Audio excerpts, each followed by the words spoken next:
హైదరాబాద్ అనేది ప్రపంచ శ్రేణి నగరంగా గుర్తింపు తెచ్చుకుంటుంది మెల్లమెల్లగా. ఇన్ఫ్రాస్ట్రక్చర్ విషయంలో కూడా చాలా బాగుంది.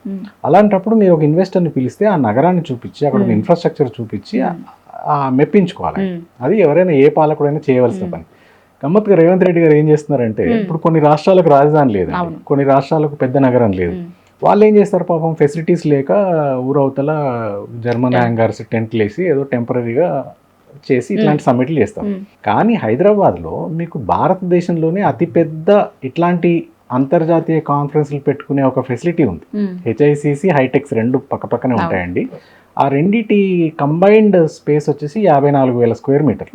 అంటే ఎట్ ఏ టైం 25,000 మందిని కూడా కూర్చోబెట్టి మీరు ప్రోగ్రామ్స్ చేసుకోవచ్చు. అంత మంచి ఫెసిలిటీ దేశం మొత్తంలో ఉన్న కంపెనీలన్నీ వాళ్ళ కాన్ఫరెన్స్లు పెట్టుకోవడానికి హైదరాబాద్కి వస్తుంటే చాలా హాస్యాస్పదంగా రేవంత్ రెడ్డి గారేమో దీన్ని వదిలేసి ఊరికి 40 కిలోమీటర్ల దూరాన ఏమీ లేని దగ్గర ఒక ఖాళీ స్థలాన్ని తీసుకుని దాంట్లో టెంట్లు వేసి సమ్మిట్ చేస్తున్నాడు. ఎందుకు ఇట్లా చేస్తున్నాడని ఆలోచిస్తే రీజన్స్ రెండండి. ఒకటి, ఈ సమ్మిట్ పేరున కొన్ని 100 కోట్ల ప్రజాధనం దుబారా చేస్తున్నాడు. అందులో ఇక ఆయన మనుషుల కిక్ బ్యాక్స్ అవన్నీ ఎలాగ ఉంటాయి. రెండో మెయిన్ రీజన్ ఏంటంటే, ఈ సోకాల్డ్ ఫోర్త్ సిటీ అనేది చెప్తున్నాడు, తన చుట్టుపక్కల చాలా భూమి వీళ్ళ ఫ్యామిలీస్ చేతిలో ఉందనేది ఒక ప్రచారం.